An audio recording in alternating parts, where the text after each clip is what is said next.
नमस्कार, मैं हूं वर्षा ठाकुर और आज मैं फिर आ गई हूं शिक्षा मित्रा क्लासेस लेकर PGT chemistry EMRS and others. तो आज का जो हमारा टॉपिक है वो है ऑर्गेनिक केमिस्ट्री से और बहुत ही अच्छा और इंटरेस्टिंग टॉपिक है। आई होप आप लोग ध्यान से सुनेंगे। एंड जो टॉपिक है वो है haloalkanes and haloarenes. Haloalkanes and haloarenes. तो मैं यहाँ पर अपने टॉपिक को लिख के आपको बता रही हूँ कि मेरा टॉपिक आखिर क्या है।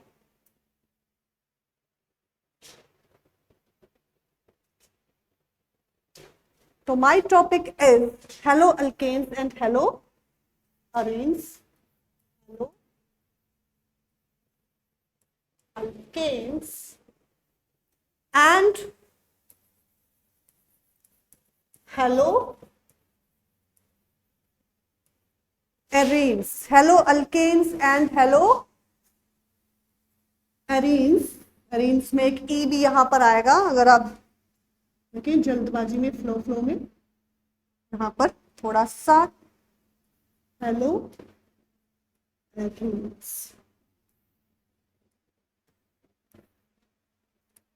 सो ये जो टॉपिक है बहुत ही इंटरेस्टिंग टॉपिक है। इसके अंदर हम दिए गए कंपाउंड्स के बारे में पढ़ेंगे, उनकी फिजिकल केमिस्ट्री कैसी है, उनकी केमिकल केमिस्ट्री कैसी है, उनमें स्टीरियो केमिस्ट्री क्या है। तो ये सारी चीजें जो है हम धीरे धीरे पढ़ने की कोशिश करेंगे और उसको स्टेप बाय स्टेप जो है हम समझने की कोशिश करेंगे। तो यहां से मेरा टॉपिक स्टार्ट होता है। मैं आपको बताना चाहती हूँ कि हेलो अल्केन्स होते क्या है। हेलो अल्केन्स और हेलो अरीन्स क्या है? Actually these are derived from their parent called alkanes and arenes. Benzene ring से डिराइव्ड है ये। कैसे देखेंगे? अगर हम हेलो अल्केन्स की बात करते हैं तो वो क्या है haloalkanes? Suppose this is a alkane, this is a alkane and this is one of the halo group bromine. और अगर यहां पर अल्केन की एक हाइड्रोजन रिमूव कर दी जाए तो उसके अंदर एक हेलो ग्रुप ऐड हो जाता है एंड ये इस तरह से जो कंपाउंड बनता है, जो ऑर्गेनिक कंपाउंड बनता है, उसको बोलते हो आप हेलो अल्केन, जिसमें as the name indicated halo यानी हेलो ग्रुप का नाम पहले आएगा और जिस पेरेंट अल्केन से वो बना है उसका नाम बाद में आएगा। फॉर एग्जाम्पल, जिस हेलो ग्रुप से वो बना है उसका नाम है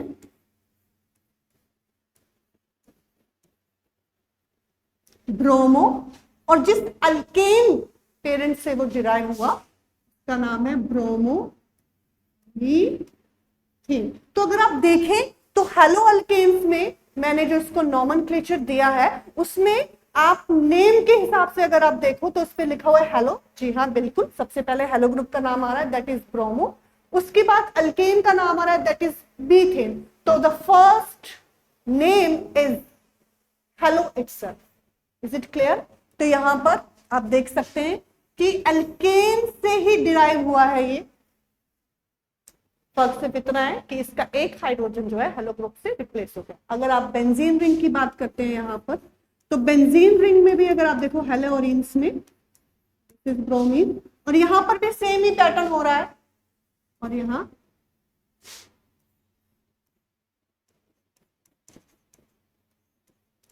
अगर आप चेक करें तो इस तरह से ये बन जा रहा है।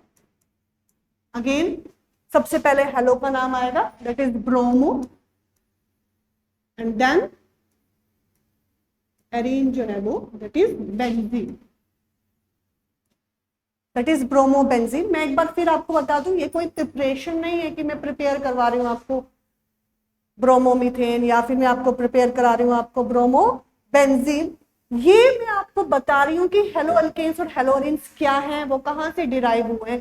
तो आप ये कह सकते हो कि जितने भी हेलो अल्केन्स और हेलो अरीन्स है, these are actually derive from their parent alkanes. Their hydrocarbon उनके जो है पेरेंट्स हैं और उन्हीं से वो डिराइव हुए हैं। सो this is the introduction for the halo alkane and halo arenes, आप देख सकते हैं बेंजीन रिंग का भी एक हाइड्रोजन रिप्लेस होने के बाद उसमें ब्रोमीन लग जा रहा है and that is called bromobenzene. यहाँ पे भी जितने भी अल्केन्स आप पढ़ोगे, मीथेन, ईथेन, प्रोपेन, ब्यूटेन, उन सब में जितने हाइड्रोजन होंगे वो बारी बारी से किसी हेलो ग्रुप से रिप्लेस होंगे और फिर वहां जाके क्या लग जाएगा, हेलो ग्रुप लग जाएगा। तो इस तरह से वो हेलो अल्केन कहलाएगा। ऐसे ही बेंजीन रिंग का हाइड्रोजन जो है वो रिप्लेस हुआ and it is called haloarenes. उसको रिप्लेस करने वाला भी हेलो ग्रुप था, that's why it is called haloarenes. तो इस तरह से हमारे इंट्रोडक्शन खत्म हुआ regarding to haloalkanes and haloarenes. Now जो नेक्स्ट हमारी चीज है वो ये है कि what is the nature of haloalkanes and haloarenes, physically भी और केमिकली भी। तो फिजिकली अगर हम बात करते हैं हेलो अल्केन्स की, तो यहां पर हम सबसे पहले हेलो अल्केन्स की फिजिकल बात करते हैं। और फिजिकल बात करने से पहले मैं आपको उसके स्ट्रक्चर से रिलेटेड कुछ छोटी मोटी बातें बताना चाहती हूँ। अगर आप ध्यान से यहाँ पर देखते हैं तो यहाँ पर किसी भी हेलो अल्केन में सबसे नेक्स्ट जो टॉपिक मैं बताने वाली हूँ वो है नेचर ऑफ CX बॉन्ड। क्या है? नेचर ऑफ CX बॉन्ड, जहां पर X जो है वो आपका क्लोरो हो सकता है, ब्रोमो हो सकता है, हाइड्रो हो सकता है। ठीक है, वो ये बताना चाहते हैं कि जितने भी हेलो अल्केन्स या हेलो अरीन्स है उनमें CX जो बॉन्ड होता है, CX बॉन्ड मतलब सपोज सबसे सिंपलेस्ट हेलो अल्केन मैंने लिया है, दिस इज कॉल्ड ब्रोमोमीथेन। क्या है ये? ब्रोमो मीथेन है। और अगर आप इस सिंपलेस्ट अल्केन के स्ट्रक्चर को देखो, आप इसके स्ट्रक्चरल फॉर्मूला को देखो, तो मैं इसको ओपन जब करती हूं तो ये कुछ ऐसे बन जाता है।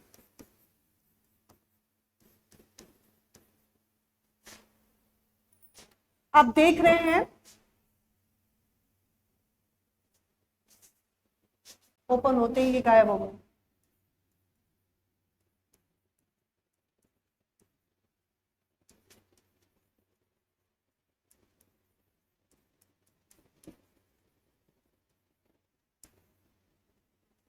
Again nature of CX bond, जो टॉपिक था वो अपने आप ही गायब हो गया, शायद बोर्ड को पसंद नहीं आया इसीलिए वो अपने आप ही जो है गायब। तो यहां पर मैं फिर से टॉपिक लिख रही हूं नेचर ऑफ CX बॉन्ड। और जैसा मैंने आपको बताया कि CX बॉन्ड में जो X है वो हेलो ग्रुप हो सकते हैं, क्लोरो, ब्रोमो और आइडो। और वो ये पूछना चाहते हैं कि जो एक हेलो अल्केन के अंदर कार्बन और हेलोजन का बॉन्ड है उसका आखिर नेचर क्या है। तो यहां पर मैं उस बॉन्ड को दिखाने के लिए इस पूरे कंपाउंड को, इस पूरे ऑर्गेनिक कंपाउंड को, स्ट्रक्चर को लिख रही हूं।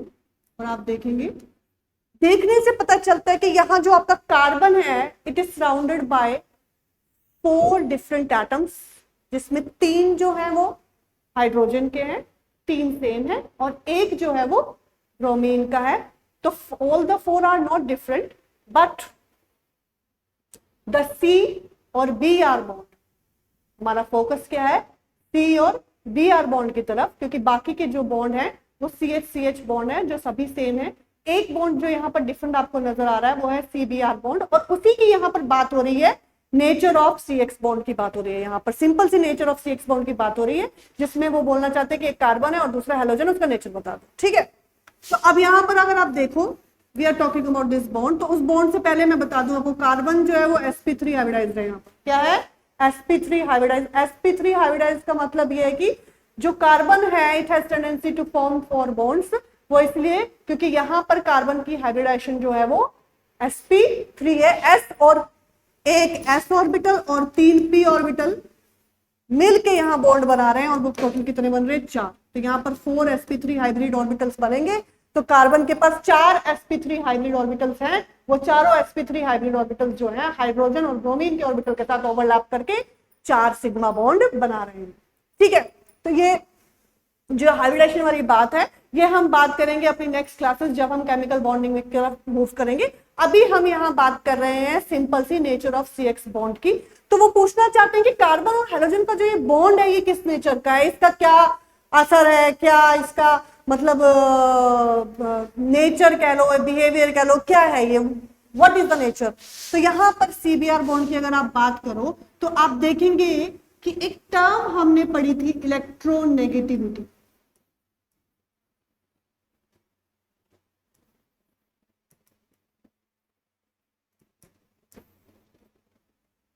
ये टर्म जो है इलेक्ट्रॉन नेगेटिविटी, ये जो इलेक्ट्रॉन नेगेटिविटी टर्म है ये क्या है, ये होता यह है कि जब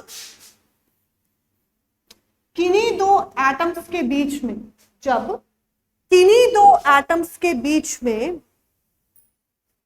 आप, जब किन्हीं दो एटम्स के बीच में आप बॉन्ड बनाते हैं, कौन सा बॉन्ड, कोवलेंट बॉन्ड।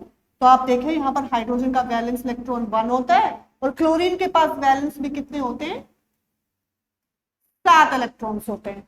तो now you can see that कि hydrogen and chlorine both are forming a covalent bond in which hydrogen is sharing its 1 electron with chlorine and chlorine is also sharing its single electron with hydrogen, so that दोनों के दोनों अपने आप को stable कर सके, hydrogen अपने आप को स्टेबल कर सके by carrying 2 electrons in its S orbital, और ये अपने आप को कैरी स्टेबल कर सके बाय कैरिंग 8 इलेक्ट्रॉन्स। ठीक है, तो इस तरह से ये ड्यूप्लेट के साथ स्टेबल हो जाएगा और ये ऑक्टेट लेकर स्टेबल हो जाएगा। ठीक है, तो यहां पर अगर आप देखो तो शेयरिंग्स कुछ ऐसे हो रही है और इस तरह से इनके बीच में इस तरह से ऐसा एक बॉन्ड बन गया, तो this is called covalent bond. अब बात चल रही थी इलेक्ट्रोनेगेटिविटी की, मैडम पढ़ा रही कोवलेंट बॉन्ड। तो what is covalent bond? Covalent bond is a bond which is formed between the two bonded atom when there is a sharing of electron between the two atoms takes place. कि covalent bond तब बनता है जब दो या दो से ज्यादा एटम्स के बीच में जो है शेयरिंग चल रही हो किसकी, इलेक्ट्रॉन की, ताकि दोनों ही मिलके इलेक्ट्रॉन शेयर करें और फिर अपना ऑक्टेट या डुप्लेट कंप्लीट करें। डुप्लेट किस केस में होता है, हाइड्रोजन के केस में होता है। ठीक है, बाकी केस में आप ऑक्टेट की बात कर सकते हो। हाँ जी, यहां पर अगर आप देखिए तो क्लोरीन का साइज जो है वो बहुत छोटा है, ग्रुप 17 को ये बिलोंग करता है। और अगर हम बात करते हैं पीरियोडिक टेबल की, तो as we move towards the group 17 from group 1, तो जो है एटॉमिक साइज छोटा होता चलता है। एटॉमिक साइज छोटा होता चलता है तो उसकी वजह से एक चीज जो है वो ज्यादा बढ़ जाती है, वो है न्यूक्लियर चार्ज। क्या है? Nuclear charge.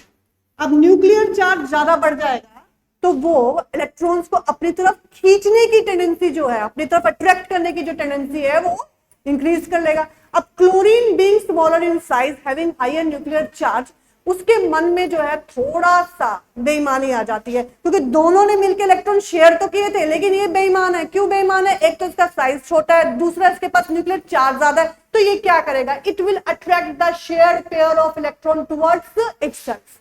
तो ये थोड़ा सा जो है शेयर्ड पेयर ऑफ इलेक्ट्रॉन्स का, इलेक्ट्रॉन क्लाउड को, जो इलेक्ट्रॉन क्लाउड है जो इनके बीच में शेयर हो रखे हैं, जो इलेक्ट्रॉन्स है जो इनके बीच में शेयर हो रखे हैं, उनको अपनी तरफ थोड़ा सा ज्यादा खींच के रखेगा, क्योंकि इसकी नियत है ये। इसकी नियत ऐसे क्यों है? इसका साइज छोटा है, इसमें न्यूक्लियर चार्ज ज्यादा है, तो न्यूक्लियर चार्ज ज्यादा होने की वजह से इलेक्ट्रॉन जो है इसकी तरफ खींचा चला जाएगा। तो थोड़ा सा इलेक्ट्रॉन जो शेयर्ड पेयर ऑफ इलेक्ट्रॉन इस तरफ खींचे पड़े हैं, इसकी तरफ थोड़ा सा ज्यादा डिस्प्लेस्ड है। तो आप देखोगे जिसकी वजह से it will carry partial negative charge and it will carry partial positive charge. अब ऐसा क्यों? Because it is highly electronegative. तो अब यहां बात हो रही है फिर से electronegativity. What is electronegativity? Electronegativity is the tendency of an atom.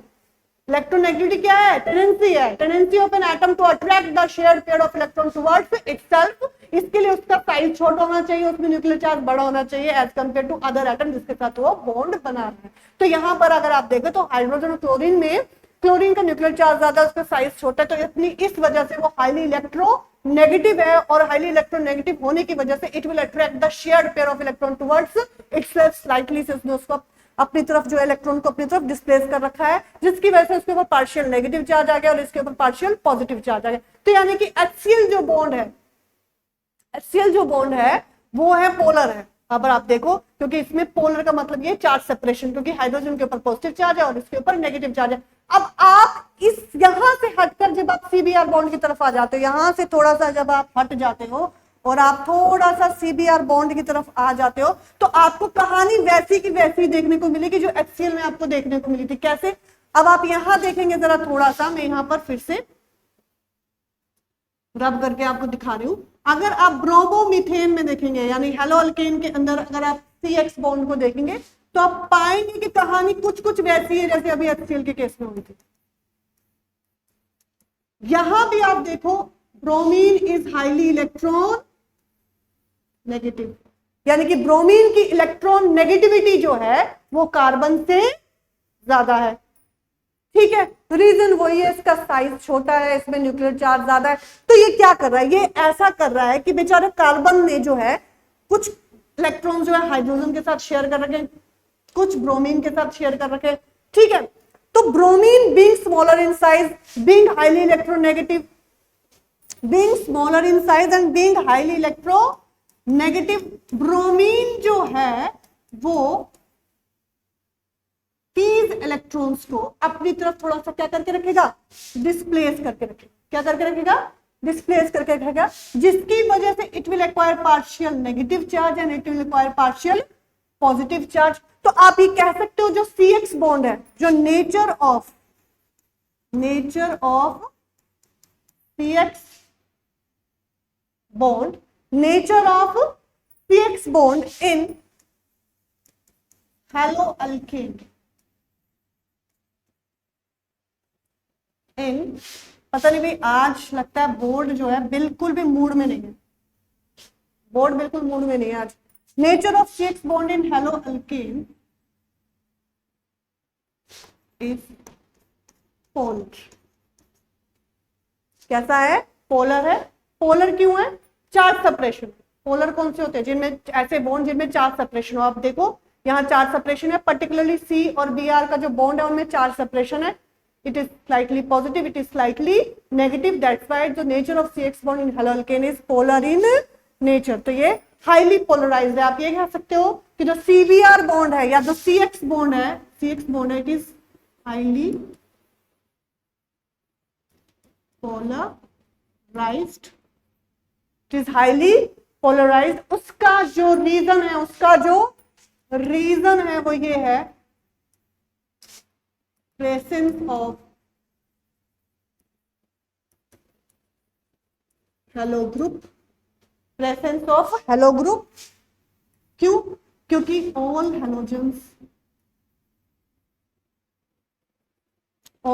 halogens are electronegative in,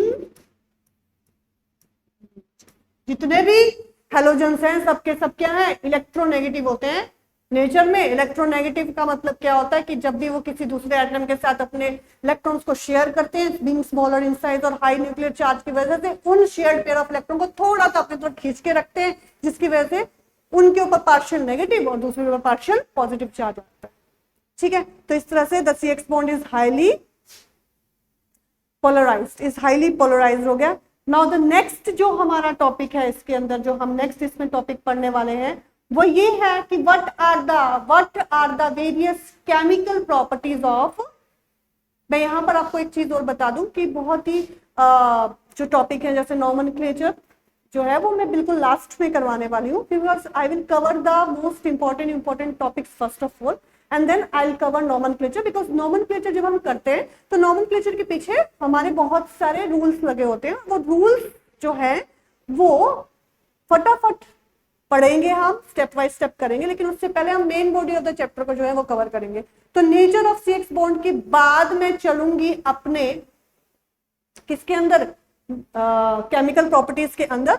और केमिकल प्रॉपर्टीज के अंदर जब हम जाएंगे तो हम सबसे पहले ये पढ़ेंगे कि जितने भी हेलो अल्केन्स है। अब मैं यहाँ पर आपको एक चीज और बता दूं कि यहाँ पर मैंने सबसे पहले जो टॉपिक उठाया है वो हेलो अल्केन्स का उठाया, मैंने हेलो अरीन्स को भी टच नहीं किया।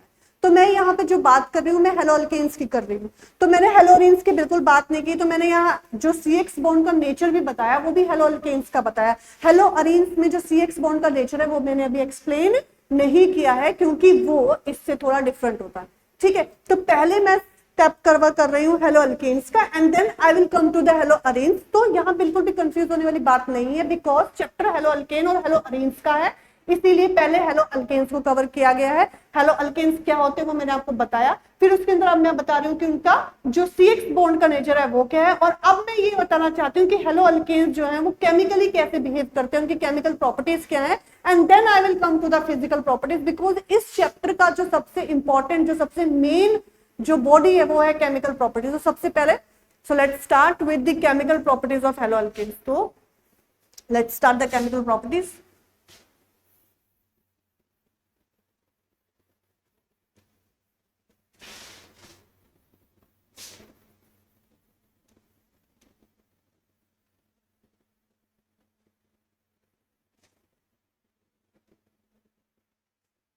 हाँ जी, तो अब जो हम स्टार्ट करने वाले हैं वो है हमारी केमिकल प्रॉपर्टीज।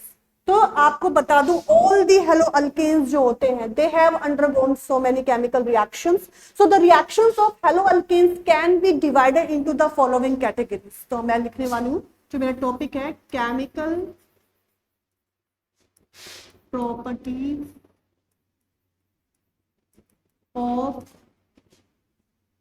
Hello alkanes. मैं एक बार फिर यहां पर आपका ध्यान खींच रही हूं कि मैंने यहां पर हेलो अल्केन्स और हेलो अरीन्स पढ़ाने का जिम्मा लिया है, और मैं हेलो अल्केन्स को पहले लेके चल रही हूं, उसके बाद मैं हेलो अरीन्स को लेके चलूंगी। तो इस तरह से मैंने यहाँ पर जो नेचर ऑफ CX बॉन्ड भी कराया वो भी हेलो अल्केन्स का ही कराया है, ठीक है। तो आप यहां पर देखेंगे केमिकल प्रॉपर्टीज ऑफ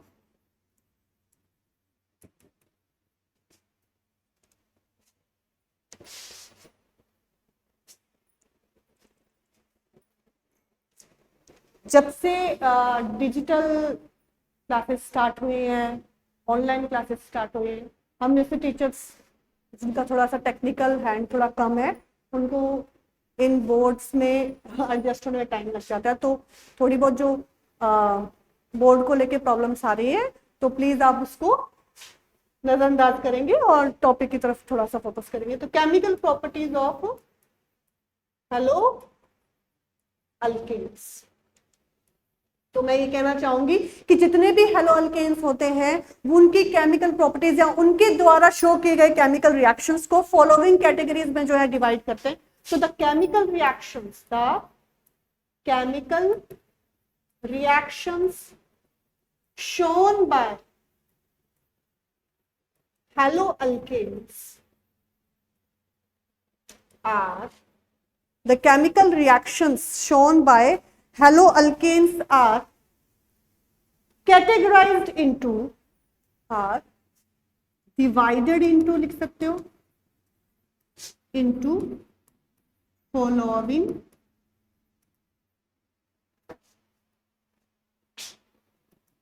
सबसे पहले आपका आता है न्यूक्लियोफिलिक, क्या आता है, न्यूक्लियोफिलिक सब्स्टिट्यूशन रिएक्शन।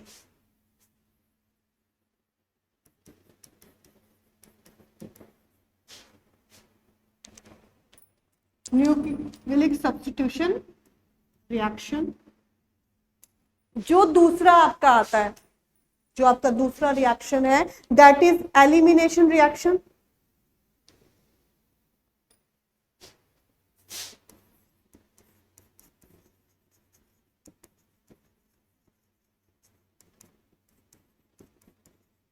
ठीक है, एंड देन जो थर्ड है आपका, that is reaction with metals.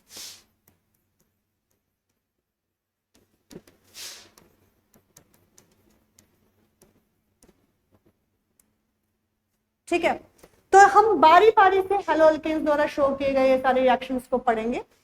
तो सबसे पहले जो मैं स्टार्ट करने वाली हूं वो मेरा रिएक्शन ये है, nucleophilic substitution reaction.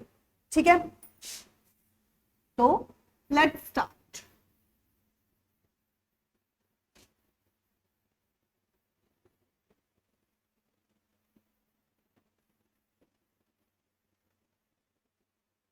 So let's start first the nucleophilic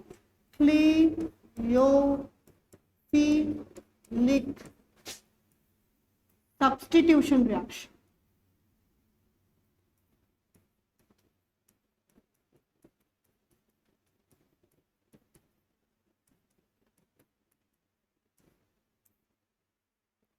nucleophilic substitution reaction जो हैलोअल्केन्स देते हैं, वो समझने के लिए सबसे पहले मुझे ये बताना पड़ेगा भाई कि न्यूक्लियोफाइल होता क्या है, ठीक है, क्योंकि वो न्यूक्लियोफिलिक सब्स्टिट्यूशन रिएक्शन देते हैं लेकिन हमें यही नहीं पता कि न्यूक्लियोफाइल होता क्या है, तो फिर तो सारी कहानी खत्म हो गई। तो यहाँ पर मैं सबसे पहले ये समझाऊंगी व्हाट आर न्यूक्लियोफाइल्स। तो सबसे पहले हमारा क्वेश्चन ये आता है कि ये जो है स्पीशीज, ये है क्या, व्हाट आर न्यूक्लियोफाइल। तो न्यूक्लियोफाइल जो वर्ड बना है वो एक्चुअली कैसे बना है, वो दो शब्दों को मिला के बना हुआ है। ध्यान से देखेंगे, न्यूक्लियो मतलब होता है न्यूक्लियस,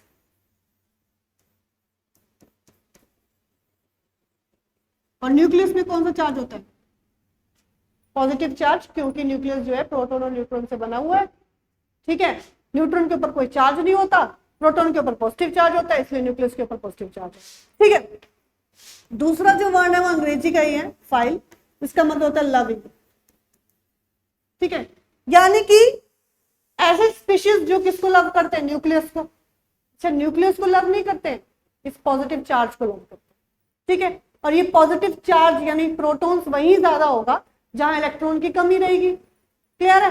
तो यानी कि these are actually electron lovers है, क्या है ये, electron lovers, sorry, these are actually nucleus lover, या आप ही कह सकते हो these are actually the electron rich species. क्या है ये, इलेक्ट्रॉन रिच स्पीशीज है, क्या है, इलेक्ट्रॉन रिच स्पीशीज। अगर मुझसे कोई बीच में मैंने एक लाइन गलत बोल दी थी, मैं उसको यहाँ करेक्ट कर रही हूँ कि न्यूक्लियोफाइल दीज आर दो species which are actually electron rich. ये क्या होते हैं, इलेक्ट्रॉन रिच होते हैं, ठीक है। ये उसी जगह अटैक करते हैं जहां इलेक्ट्रॉन की कमी होती है, और जिस जगह इलेक्ट्रॉन की कमी होगी उस जगह पॉजिटिव चार्ज रहेगा, क्योंकि इलेक्ट्रॉन के कम रहेंगे तो प्रोटॉन ज्यादा रहेंगे।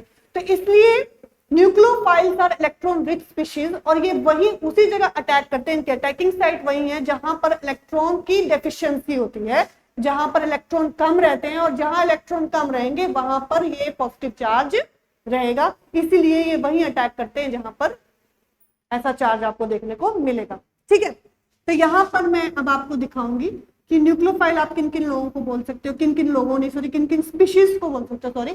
तो न्यूक्लियोफाइल्स कौन कौन से स्पीशीज होते हैं, ऑल नेगेटिवली चार्ज्ड आयंस, जितने भी नेगेटिवली चार्ज आयंस हैं वो सब क्या है,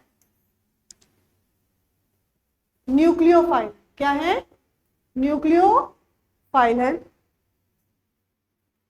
एग्जाम्पल के तौर पर जैसे कि आपका हाइड्रोक्साइड आयन, आप देखो इसमें ये नेगेटिव चार्ज इस बात का सबूत है कि इसमें इलेक्ट्रॉन की जो है वो कमी नहीं है, इट इज इलेक्ट्रॉन रिच, ठीक है। उसके बाद आप साइनाइड आयन की तरफ चले जाओ, इसमें भी नेगेटिव चार्ज है। उसके बाद आप थायोसाइनाइड आयन की तरफ चले जाओ, इसमें भी क्या है, नेगेटिव चार्ज है। फिर आप देख सकते हो जितने भी आपके हेलो ग्रुप्स हैं वो भी कहीं ना कहीं न्यूक्लियोफाइल की तरह बिहेव करते हैं। वो होते दोनों ही है वैसे, इलेक्ट्रॉन डोनेटिंग भी होते हैं और इलेक्ट्रॉन विड्रॉइंग भी होते हैं। तो यहाँ पर when they are negatively charge they are act as a nucleophile, तो वो क्या है, न्यूक्लियोफाइल है, because they will donate their extra electron. आप देख रहे हो सबके पास नेगेटिव चार्ज, ठीक है। तो what are nucleophile, nucleophile these are electron rich species.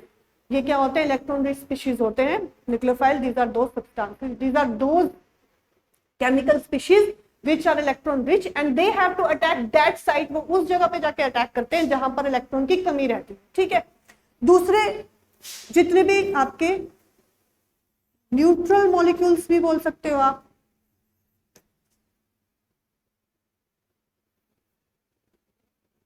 Molecules, neutral molecules with lawn pairs, जिनके पास क्या रहते हैं, लॉन पेयर्स। कि ऐसे न्यूट्रल मॉलिक्यूल्स, ऐसे न्यूट्रल मॉलिक्यूल्स, ऐसे मॉलिक्यूल्स जिनके एक एटम के ऊपर जो है आपको क्या मिलेंगे, लोन पेयर्स मिलेंगे। जैसे कि एग्जांपल के तौर पर जैसे आपको NH3 में आप देखेंगे कि यहाँ पर नाइट्रोजन के ऊपर आपको एक लोन पेयर मिल जाएगा। उसके बाद अगर आप वाटर को देखेंगे तो वाटर के पास आपको 2 लोन पेयर मिल जाएंगे। तो इस तरह से ऐसे मॉलिक्यूल्स जिनके एक एटम में, एटलीस्ट एक एटम में क्या हो, लोन पेयर हो या नॉन बॉन्डिंग इलेक्ट्रॉन्स हो, वो भी क्या बिहेव करते हैं, न्यूक्लियोफाइल बिहेव करते हैं, क्योंकि ये भी इलेक्ट्रॉन रिच। ठीक है, तो इस तरह से दीज आर न्यूक्लियोफाइल। तो मैंने अपनी न्यूक्लियोफाइल की कहानी सारी आपको बता दी और आपको देखने को भी ये मिल गई है। तो ये बिल्कुल हल्का सा इंट्रोडक्शन न्यूक्लियोफाइल को लेके। अब हम यहाँ पर इसी न्यूक्लियोफाइल का रिएक्शन पढ़ने वाले हैं, which is called nucleophilic substitution reaction, जहां पर ये पता चलता है कि न्यूक्लियोफाइल जो है वो हेलो अल्केन्स में हेलो ग्रुप को हटाकर खुद सब्स्टिट्यूट होने वाला। So that is called nucleophilic substitution reaction. In this reaction, whenever a nucleophile is going to attack on a haloalkane, it will displace, it will remove the halo group and itself get substituted in its position, और फिर खुद उसकी position में जाके क्या हो रहा है, सब्स्टिट्यूट हो रहा है। कि ठीक वैसे ही हो रहा है जैसे कि सपोज करो कि रोज जो है केमिस्ट्री आपको हीना मैडम पढ़ाती थी, लेकिन एक दिन हीना मैडम नहीं आई तो उनकी जगह पर मीना मैडम आके पढ़ाने लग गई। तो हीना मैडम जो थी वो हेलो ग्रुप थी, और जो उनकी जगह पर अब आई है मीना मैडम, वो मीना मैडम क्या है, वो न्यूक्लियोफाइल। ठीक है, तो nucleophilic substitution reaction is that reaction in which nucleophile is going to substitute the position, या it's going to occupy the position of the halo group in a halo alkane. So let's start the reaction.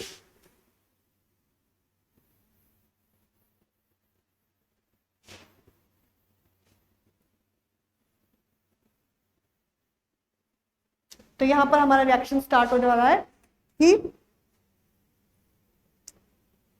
a nucleophile reacts with haloalkane having a partial negative charge. ये nucleophile जो होता है उसके पास अगर partial negative charge होता है तो हम ये मान के चलते हैं कि क्या है, कि जो नेचर है आपका CX बॉन्ड का, ये आपका कोई भी जनरल हेलोअल्केन है। क्या है, कोई भी जनरल क्या है, this is your any of general haloalkane. मैंने तो जनरल स्ट्रक्चर बनाया हुआ है और सब जानते हैं कि इसके ऊपर पार्शियल नेगेटिव चार्ज होता है, इसके ऊपर पार्शियल पॉजिटिव चार्ज है, और ये कोई न्यूक्लियोफाइल है। क्या है, ये कोई न्यूक्लियोफाइल है और it carries a negative charge along with the lone pairs. ठीक है, तो यहां पर आप देख सकते हैं कि मैंने आपको बताया nucleophiles are electron rich species and they usually attack the position where electron deficiency, कि वो वहीं अटैक करते हैं जहां उसको इलेक्ट्रॉन डेफिशिएंसी नजर आती है। ठीक है, तो आप यहां देखेंगे कि इट विल अटैक हेयर, तो जो रिएक्शन होगा इसमें पूरा का पूरा वो कुछ ऐसा होगा कि this is going to substitute the position of halo group and itself joined and replaces the halo group as negative. तो आप यहां पर देख सकते हैं, you can see here कि न्यूक्लियोफाइल खुद जाकर कार्बन के साथ जो है वो बॉन्ड बना गया और हेलोअल्केन जो है वो रिमूव हो गया। तो आप यहां पर क्या देखने को मिल रहा है, ये मैं अभी कोई मैकेनिज्म नहीं बता रही, जनरल न्यूक्लियोफिलिक सब्स्टिट्यूशन रिएक्शन की डेफिनेशन को जस्ट एक एग्जांपल के जरिए समझाने की कोशिश कर रही हूं कि यहां पर आपने एक जनरल हेलोअल्केन देखा है जिसके अंदर जो CX बॉन्ड है वो पोलर है, कार्बन के ऊपर पॉजिटिव चार्ज है। हेलोअल्केन जो यहाँ पर जो आपका हेलो ग्रुप है हेलोअल्केन के ऊपर, उसके ऊपर नेगेटिव चार्ज है। ठीक है, बीइंग पोलर in nature, जो CX bond है being polar in nature, when it is attacked by nucleophile, तो nucleophile will attack on the carbon which carries positive charge and it will displace the halogen group as X negative, या फिर जो भी halo group वहां पर है, chloro है, bromo है, तो Cl नेगेटिव, Br नेगेटिव, कुछ भी करके वो रिप्लेस हो जाएगा।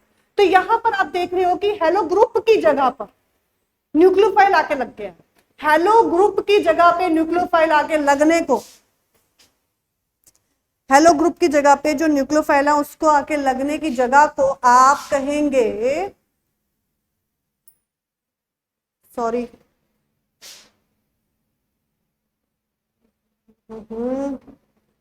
कहाँ चले गए हमारे बोर्ड सारे।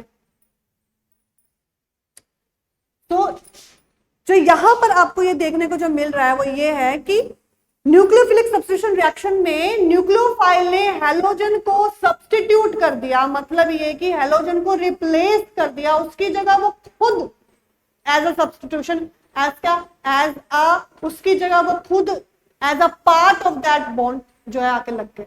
ठीक है, तो यहां पर आप देख रहे हैं कि बीइंग पोलर इन नेचर, ठीक है, यहां पर nucleophile is going to attack on carbon with positive charge and halo group is displaced as X negative, जिसमें X कुछ भी हो सकता है, Br negative, Cl negative, I negative, कुछ भी। तो this is called nucleophilic substitution reaction. Clear? Now यहां पर एक चीज मैं आपको और बताना चाहती हूं, जैसे कि आप एक तरह के न्यूक्लियोफाइल और आप पढ़ेंगे जिनको बोलते हैं एम्बिडेंट, एम्बाइडेंट या एम्बिडेंट बोल सकते हैं आप, एम्बाइडेंट। ये वो न्यूक्लियोफाइल होते हैं जिनमें एक इलेक्ट्रॉन डोनर साइट नहीं होती, दो होती है। यानी कि एग्जाम्पल के तौर पर अगर आप यहां पर नाइट्रो ग्रुप को देखें, किसको देखेंगे, नाइट्रो ग्रुप को, तो यू विल सी दैट कि यहां पर आप देख सकते हैं कि nitrogen will donate the electron as well as oxygen will also donate the electron, कि यहां पर नाइट्रोजन भी इलेक्ट्रॉन डोनेट कर रहा है और ऑक्सीजन भी क्या करेगा, इलेक्ट्रॉन डोनेट करेगा। तो एक ऐसा single nucleophile, a single nucleophile in which there are two donor sites, जहां पे दो डोनर साइट्स हो, आप देख सकते हैं, और दोनों डोनर साइट्स जो है वो डिफरेंट एटम्स हो। जैसे ही नाइट्रो ग्रुप के अंदर जो है नाइट्रोजन भी इलेक्ट्रॉन डोनेट कर सकता है और ऑक्सीजन भी इलेक्ट्रॉन डोनेट कर सकता है। तो इस तरह के जो न्यूक्लियोफाइल होते हैं वो एम्बिडेंट न्यूक्लियोफाइल कहलाते हैं, जहां पर दो न्यूक्लियोफिलिक सेंटर्स होते हैं। दो न्यूक्लियोफिलिक सेंटर मतलब जहां पर दो ऐसे एटम्स होते हैं which behaves as nucleophile which are able to donate their electrons। ठीक है, तो यहाँ पर नेक्स्ट अब हम चलेंगे अपने नेक्स्ट टॉपिक की तरफ, एंड हमारा नेक्स्ट टॉपिक है mechanism of the nucleophilic substitution reaction. तो यहाँ पर आपको मैं बताऊंगी कि क्या मैकेनिज्म है न्यूक्लियोफिलिक सब्स्टिट्यूशन रिएक्शन का। तो सबसे पहले मैं लिखूंगी there are two types of nucleophilic substitution reaction।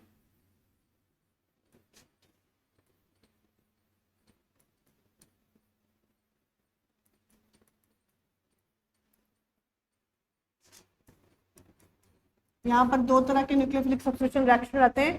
पहले को आप बोलते हो SN1 एंड दूसरे को आप नाम दोगे SN2। The first one is called SN1 and the second is called SN2। अब ये क्या है, इसको ऐसे पढ़ेंगे,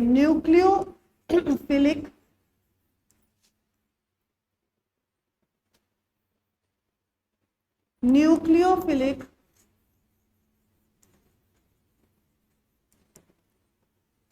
substitution, nucleophilic substitution reaction unimolecular।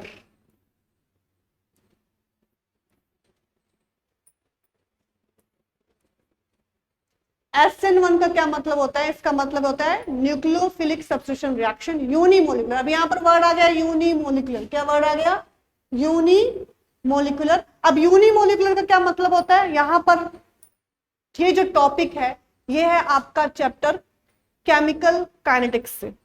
ठीक है, ये केमिकल काइनेटिक्स से टॉपिक है जो ये बताता है कि मोलिकुलैरिटी, क्या मोलिकुलैरिटी क्या होती है। तो उस चैप्टर में हम मोलिकुलैरिटी पढ़ते हैं। तो जनरल सा मैं यहाँ पर आपको जरा डीप में जाते हुए ये बताना चाहती हूँ कि मोलिकुलैरिटी का मतलब होता है नंबर ऑफ रिएक्टेंट्स। किसी भी केमिकल रिएक्शन में number of reactants which are going to be collide with one another, उनके बीच का जो कोलिजन है वो इतना एफिशिएंट है कि वो रेट ऑफ रिएक्शन को कहीं ना कहीं इंक्रीज कर रहे हैं।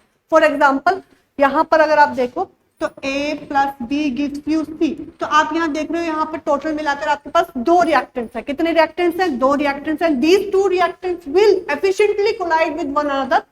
ठीक है, और इनकी कोलिजन फ्रीक्वेंसी भी बहुत अच्छी है और ये बहुत अच्छे से एक दूसरे के साथ कोलाइड कर रहे हैं। Then it is called biomolecular. क्या कहलाया जाएगा, इसको बायोमोलिकुलर कहलाया जाएगा। और अगर सिर्फ एक ही रिएक्टेंट है, क्या है, सिर्फ एक ही रिएक्टेंट है, and then it is going to convert into a product, and then it is going to convert into a product. Then यहाँ पर एक ही रिएक्टेंट लिखना है मुझे यहाँ पर।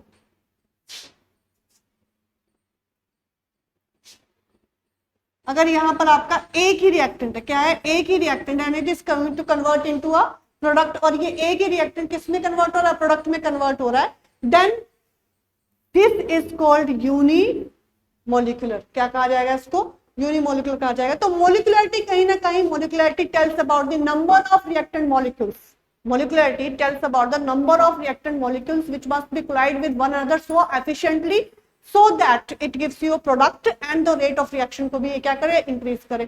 तो इस तरह से मोलिकुलरिटी आपको ये बताती है कि किसी भी केमिकल रिएक्शन में जो प्रोडक्ट बन रहा है उस प्रोडक्ट को बनाने के लिए कितने रिएक्टेंट आपस में क्या हो रहे हैं, कोलाइड हो रहे हैं।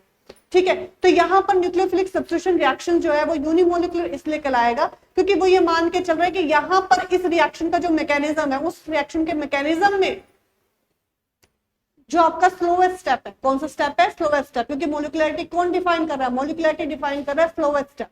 तो रिएक्शन का फर्स्ट स्टेप जो होता है वो स्लोवेस्ट स्टेप होता है, जो मैं आगे जब मैकेनिज्म करूंगी तो आपको बताऊंगी। तो वो ये बताना चाहता है कि इस रिएक्शन के अंदर जो रिएक्शन का मैकेनिज्म है, उस रिएक्शन के मैकेनिज्म में डिफरेंट स्टेप्स हैं। तो डिफरेंट स्टेप्स में जो सबसे पहले वाला स्टेप है वो है सबसे स्लोवेस्ट स्टेप, और उस स्लोवेस्ट स्टेप में जो नंबर ऑफ रिएक्टेंट इन्वॉल्व हुए हैं वो सिर्फ 1 है। कितने हैं, 1 है, इसीलिए इसको बोला गया है न्यूक्लियोफिलिक सब्स्टिट्यूशन रिएक्शन यूनिमोलिक्यूलर। अब हम दूसरे रिएक्शन की अगर हम बात करते हैं तो इसका नाम है न्यूक्लियोफिलिक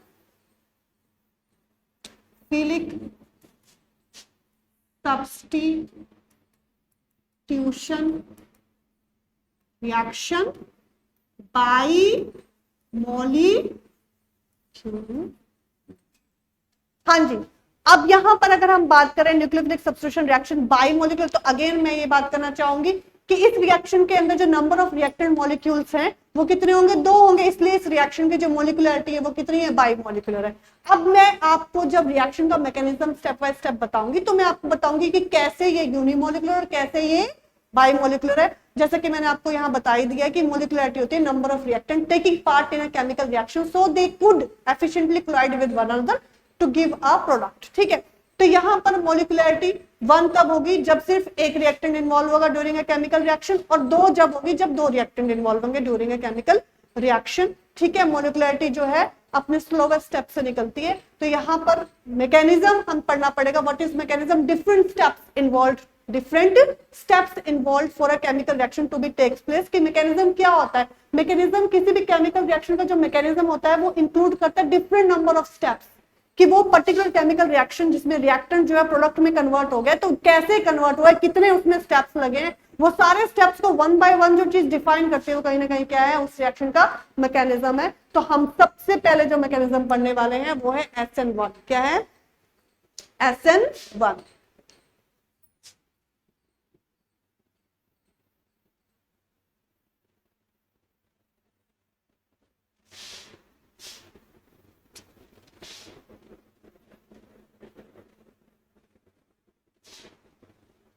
हाँ जी भाई, तो mechanism of SN1 reaction,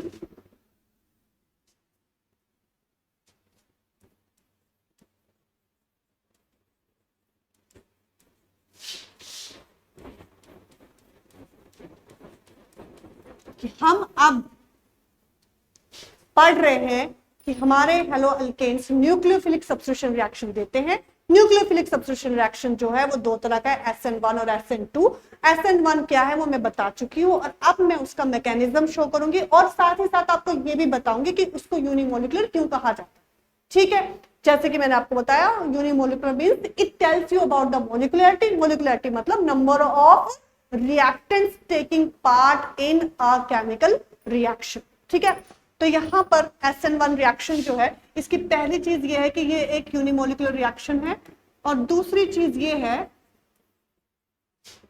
unimolecular मतलब इसमें सिंगल रिएक्टेंट इन्वॉल्व हो, कितना रिएक्टेंट इन्वॉल्व हो रहा है, सिंगल रिएक्टेंट। दूसरी चीज ये है कि लिखा तो 1 है वो इसलिए यूनिमोलिकुलर है, सिंगल रिएक्टेंट है, लेकिन इसमें कितने स्टेप इन्वॉल्व होते हैं, 2 स्टेप मैकेनिज्म है इसमें। कितना स्टेप मैकेनिज्म है, it involves two step mechanism. तो किसी को जब कंफ्यूजन हो जाए तो देखना जरा ध्यान से, जो है याद करने का बढ़िया तरीका ये है कि ये SN1 लिखा हुआ है, 1 है, लेकिन इसमें स्टेप कितने, 2 हैं। 1 ये इसलिए क्योंकि ये यूनिमोलिकुलर है, ठीक है। तो मैं तो हमेशा इसी तरीके से याद कर लेती थी, आप लोग भी ऐसे याद कर सकते हो। हाँ जी, अब मैं यहाँ पर आपको एक चीज और बताने वाली हूँ, वो है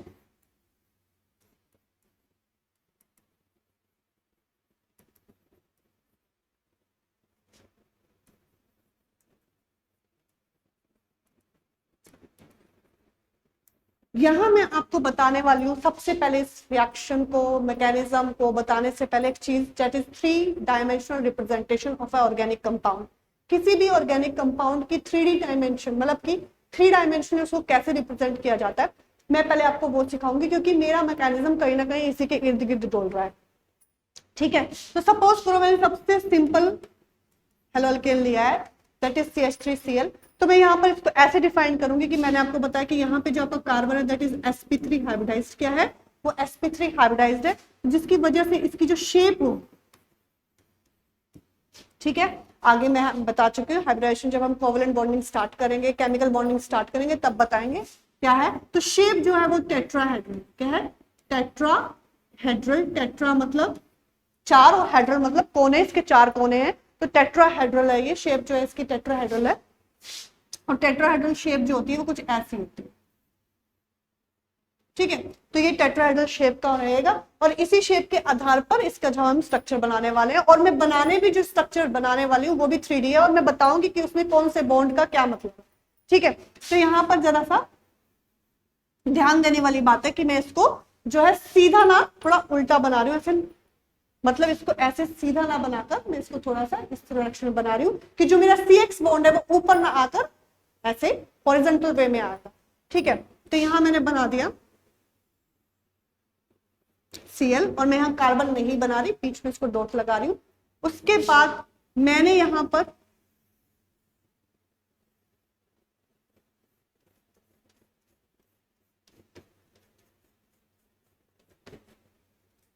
H बनाया है, थोड़ा सा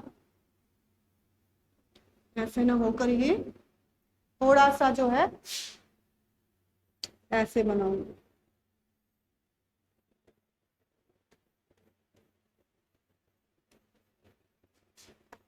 ठीक है। उसके बाद मैं इसको ऐसे दिखाऊंगी, और उसके बाद मैं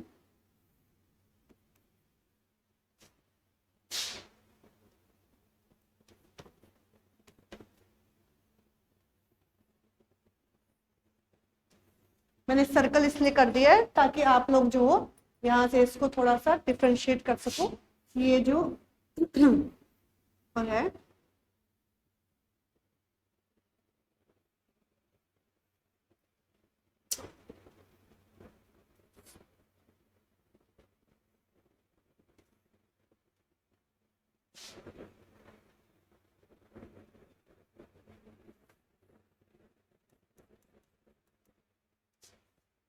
H,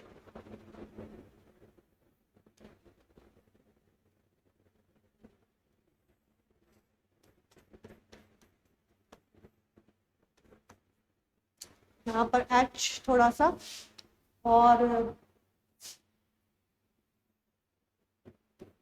एक H है।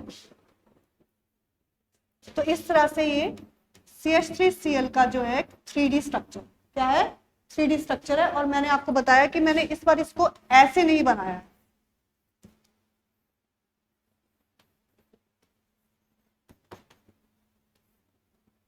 मैंने इसको यहाँ पर ऐसे नहीं बनाया है, मैंने इसको थोड़ा सा लेटा के बनाया।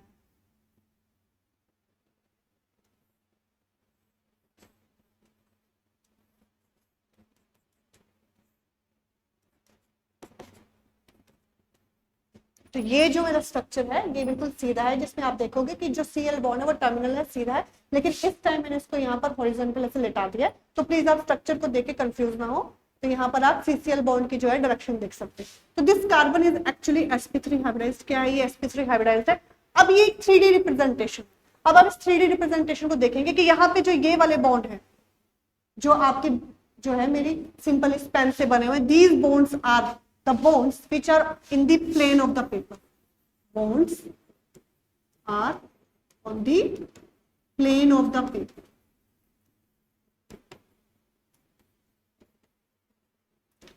और बाकी के ये जो दो बॉन्ड्स हैं ये कुछ ऐसे हैं कि ये बॉन्ड जो है जिसमें ये वाला bond is towards the observer, किसकी तरफ है ये, ऑब्जर्वर की तरफ। यानी कि अगर मैं ऐसे देखूं तो नोक का ये वाला जो हिस्सा है, ये पेन का जो ये वाला जो बैक साइड वाला हिस्सा है ये मेरी तरफ है, तो मैं कहूंगी कि the back side of the pen is towards me and I am the observer. तो ये वाला जो हिस्सा है इज टुवर्ड्स मी यानी टुवर्ड्स द ऑब्जर्वर।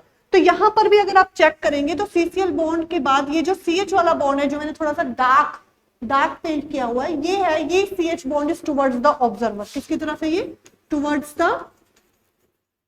ऑब्जर्वर की तरफ। और ये जो हिस्सा है जो मैंने आपको बोला ना कि पेन का ये वाला हिस्सा जो कि मेरी तरफ है, इसको मैं बोलूंगी it is towards the observer. और जो इसके अपोजिट साइड में मेरे से दूसरी तरफ है, जो मेरे से अपोजिट है, मैं बोलूंगी it is away from the observer, यानी मुझसे थोड़ा सा मुझसे अपोजिट है, मतलब इसके पीछे है, मेरे से दूर है, अवे फ्रॉम द ऑब्जर्वर। तो मैं यहाँ पर ये जो अवे फ्रॉम द ऑब्जर्वर वाला बॉन्ड है इसको ऐसे शो कर रही हूं and that is bond away from the observer.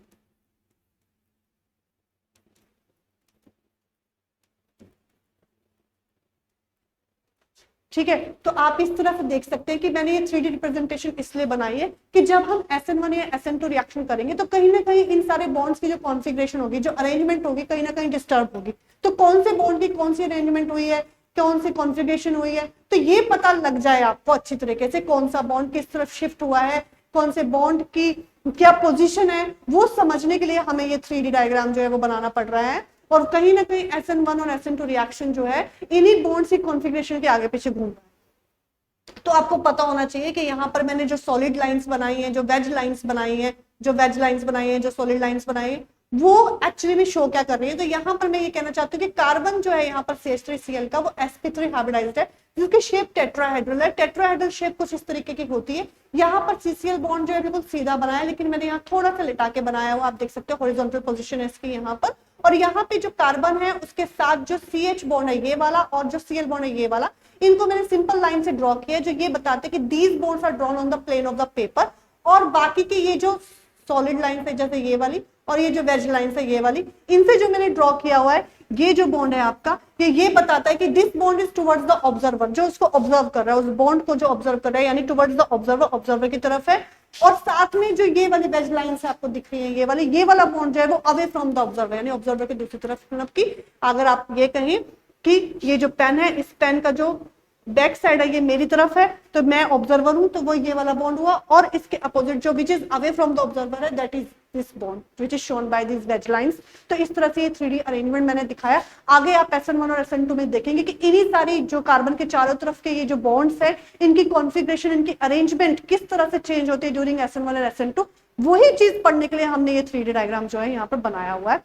तो लेट्स स्टार्ट द मैकेनिज्म। तो हमारा मैकेनिज्म स्टार्ट होता है।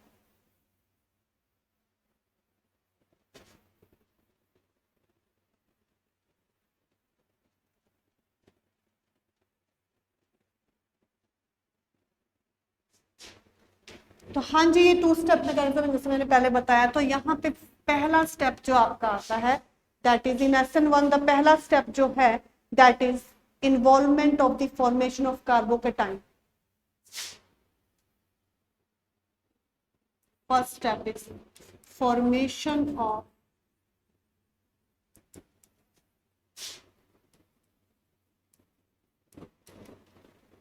अब यहां पर एक नया वर्ड फिर से सामने आ गया, carbocation, a carbon carrying positive charge. Carbon carrying positive charge, what's the problem भाई? A carbon carrying positive charge is called carbocation. A carbon carrying a positive charge is called carbocation. ठीक है, और carbocation जो है वो 3 bond के साथ sp2 hybridised होता है। क्या होता है? sp2 हाइब्रिडाइज्ड होता है। तो यहाँ पर सबसे पहले जो है वो कार्बोकेटाइन बनेगा, मींस यहाँ पर ऐसा कार्बन रहेगा जिसके ऊपर क्या रहेगा? पॉजिटिव चार्ज रहेगा। तो पहला जो आपका स्टेप है that is formation of carbocation, तो मैं यहां दिखा रही हूं।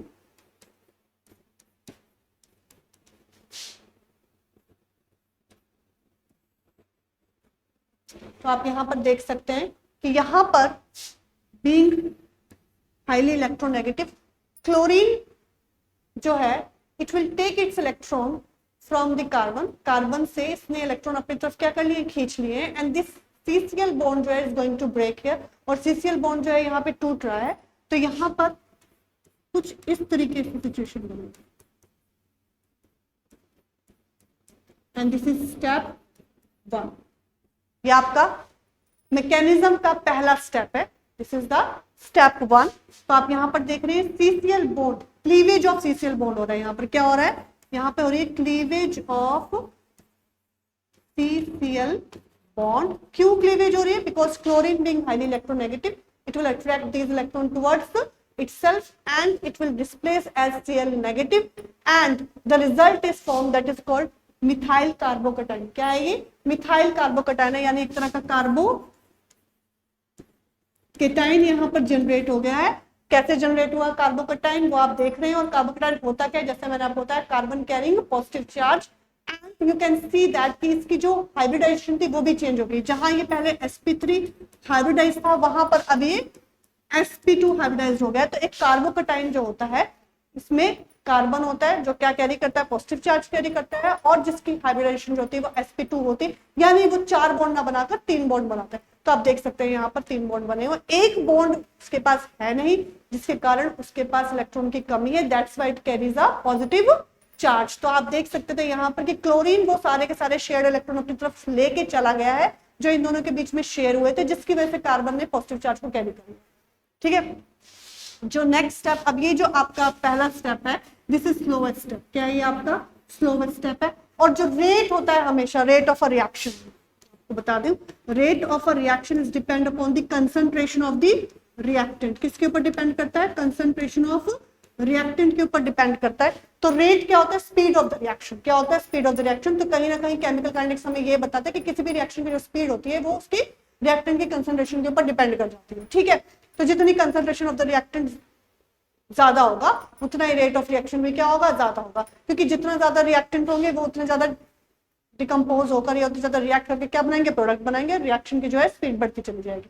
तो इस तरह से rate of reaction is directly proportional to the concentration of the reactant. ठीक है, तो यहां पर अब आप देख सकते हैं जो मोलिकुलरिटी जो मैं कह रही थी कि SN1 reaction it is called unimolecular. क्या है ये, it is called unimolecular, is called unimolecular है ये। वो कैसे पता चलता है, वो पता चलता है मोलिकुलरिटी ऑफ रिएक्शन हमें कैसे पता चल रहा है, by the mechanism of the reaction. अब जैसे कि इस मैकेनिज्म में, इस रिएक्शन के मैकेनिज्म में 2 स्टेप है, और ये आपका पहला स्टेप है, और मोलिकुलरिटी किसके ऊपर डिपेंड कर रही है, मोलिकुलरिटी डिपेंड कर रही है स्लोवेस्ट स्टेप के ऊपर। किसके ऊपर डिपेंड कर रही है, स्लोवेस्ट स्टेप के ऊपर। तो मैकेनिज्म ऑफ रिएक्शन का जो पहला स्टेप होता है वो स्लोवेस्ट स्टेप होता है, जिसके ऊपर मोलिकुलरिटी डिपेंड करती है, और मोलिकुलरिटी होती है नंबर ऑफ रिएक्टेंट्स। तो नंबर ऑफ रिएक्टेंट्स की अगर हम यहाँ बात करें तो यहाँ पर आप देख सकते हो सिंगल रिएक्टेंट मौजूद है, ओनली 1 रिएक्टेंट।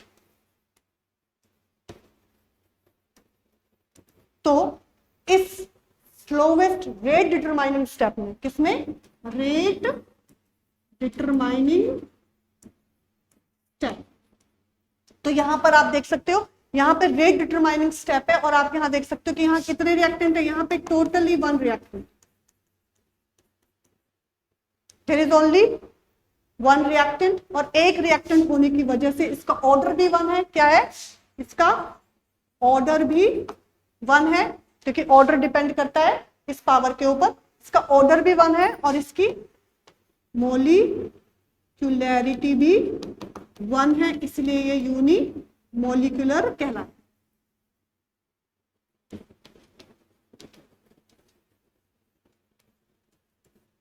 ठीक है, तो यहां पर आप पूरे की पूरी चीज को, पूरी की पूरी फिजिकल केमिस्ट्री को भी पढ़ सकते हो, देख सकते हो यहाँ पर कि मैंने यहाँ लिखा कि SN1 reaction is unimolecular. Why it is unimolecular, वो इसी स्टेप में आपको बिल्कुल क्लियर हो रहा है, क्योंकि मोलिकुलरिटी और ऑर्डर जो है वो आप मैकेनिज्म ऑफ रिएक्शन से निकाल सकते हो। मैंने कहा कि यहाँ पर मोलिकुलरिटी सिंगल है, यानी only 1 reactant taking part in it कैसे? वो ऐसे कि इस रिएक्शन में 2 स्टेप होते हैं। पहला जो स्टेप होता है मैकेनिज्म ऑफ रिएक्शन का वो स्लोवेस्ट स्टेप कहलाता है और उसी स्टेप के ऊपर उस रिएक्शन का रेट यानी कि स्पीड डिपेंड करती है। और रेट ऑफ रिएक्शन का जो इक्वेशन है वो होता है रेट इज इक्वल टू के, that is called rate constant and molar concentration of the reactant. तो यहाँ पर आप देख रहे हो कि यहाँ पर इस सिंगल स्टेप में, इस पहले स्टेप में जो है रिएक्टेंट जो है केवल 1 है। 1 रिएक्टेंट को इसलिए ऐसे शो किया गया है। यहाँ पे जो एक्सपोनेंट पावर आपको दे रखी है ये this power which is raise to the concentration of the reactant की कंसंट्रेशन के ऊपर जो आपको ये पावर दे रखी है, ये पावर जो है वो आपको बताती है कि इस रिएक्शन का ऑर्डर क्या है, साथ में वो बताती है मोलिकुलरिटी। तो ऑर्डर क्या होते हैं? ऑर्डर होता है sum of the powers which is raised to the which is raised to the which is raised to the which is raised on the concentration of a reactant. They may or may not be equal to the stoichiometric coefficient. कि orders जो होते हैं वो order क्या होते हैं? Order ये powers होती है, ठीक है, ये पावर्स होती है जो कंसंट्रेशन, जो भी रिएक्टेंट की कंसंट्रेशन है उसके ऊपर, ठीक ऐसे ये पावर जो लगे होते हैं ये ऑर्डर होता है। और ये ऑर्डर जो होते हैं ये उसके स्टोइचोमेट्रिक कोएफिशिएंट के बराबर भी हो सकता है और नहीं भी हो सकता है। जैसे कि अगर हम इस रिएक्शन का पूरा जनरल रिएक्शन लिखें तो उस रिएक्शन में आपको देखने को लगेगा कि इसका ऑर्डर 2 है, लेकिन उसका ऑर्डर 2 नहीं है क्योंकि ऑर्डर जो है वो भी यहीं से निकल रहा है, ठीक है। और ये जो इक्वेशन है ये वैलिड हो रही है फॉर द स्लोवेस्ट स्टेप। तो आप यहाँ पर देख सकते हो इस पूरे रिएक्शन के अंदर this is the first step of the reaction और first step is slowest step. और यहाँ से हमें ये पता चलता है कि इसका ऑर्डर भी 1 है और इसका मोलिकुलरिटी भी क्या है? 1 है। नाउ नेक्स्ट स्टेप जो है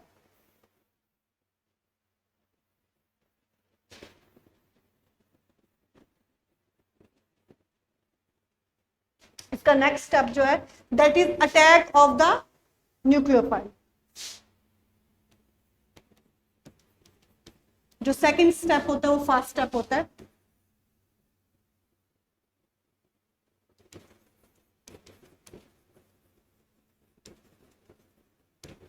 तो यहां पर अब हम न्यूक्लियोफाइल को क्या है वो अटैक करवाने वाले हैं।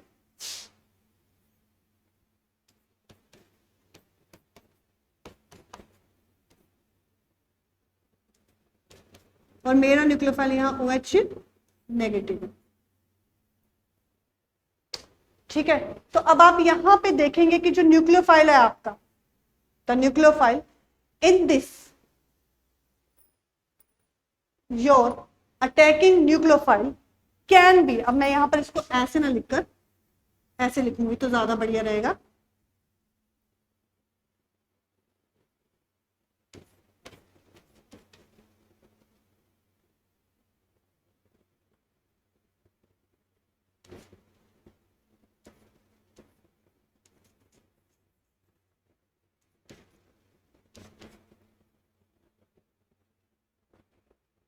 एक तो ना इस बोर्ड में परेशानी बड़ी है।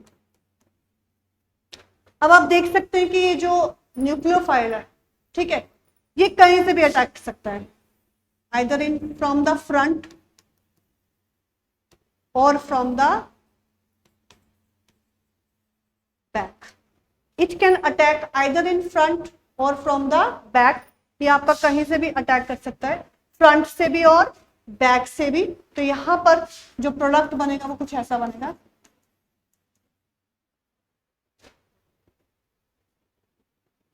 And this is step 2 and this is first step, ठीक है। हाँ जी, अब बात यहीं पर आती है, प्रोडक्ट तो बन गया, मैकेनिज्म ये है, लेकिन अगर ये फ्रंट से अटैक करता है तब इसकी जो वो 3 डायमेंशनल अरेंजमेंट हमने पढ़ी थी और जिसमें हमने ये पढ़ा था what are the configuration of various bonds around the carbon atom, उनका क्या होता है अगर ये फ्रंट से अटैक करेगा, और अगर ये बैक साइड से अटैक करेगा तो उनका क्या होता है। तो अब हम वही चीज यहाँ पर पढ़ेंगे